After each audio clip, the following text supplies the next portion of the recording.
Bonjour à tous, j'espère que vous allez bien. Ça y est, nous y sommes, amateurs de tennis, Wimbledon, le tournoi de tennis par excellence, connu pour son prestige, sa tradition et bien sûr son gazon. Alors je vous invite aujourd'hui à analyser plusieurs images pour comprendre justement et s'attarder un petit peu sur le fait que plusieurs images nous racontent beaucoup de choses et notamment l'évolution du jeu.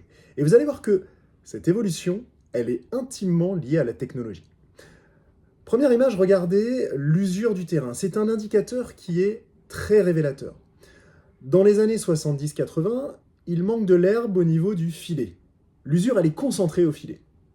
À cette époque, les joueurs servaient et montaient immédiatement. Pourquoi? Eh bien, les raquettes, elles étaient en bois et elles limitaient la puissance en fond de court. Résultat, le point devait se jouer très vite près du filet.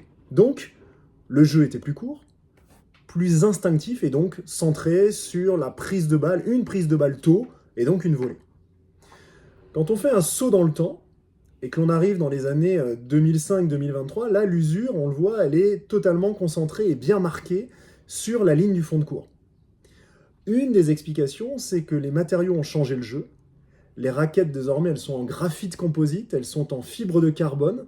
Ces raquettes sont beaucoup plus légères, mais aussi beaucoup plus rigides, donc plus puissantes. Ces raquettes, elles vont permettre du coup, aujourd'hui, un jeu basé sur ce qu'on appelle une rotation lourde, des frappes explosives et une couverture latérale. Donc, les échanges sont plus longs et plus physiques. Le joueur aujourd'hui, l'athlète ou la joueuse moderne va construire son point, va dicter son rythme, et même à Wimbledon, tu peux user ton adversaire. La conclusion de ces images, sur ces photos, c'est bien la même surface, c'est bien le même sport, mais avec un jeu qui a changé, qui s'est même métamorphosé. C'est une vraie mutation technologique qui a transformé les schémas de jeu et l'intensité physique. Ce que je veux vous montrer aujourd'hui, c'est que lire des images de tennis, c'est aussi lire l'évolution de ces outils.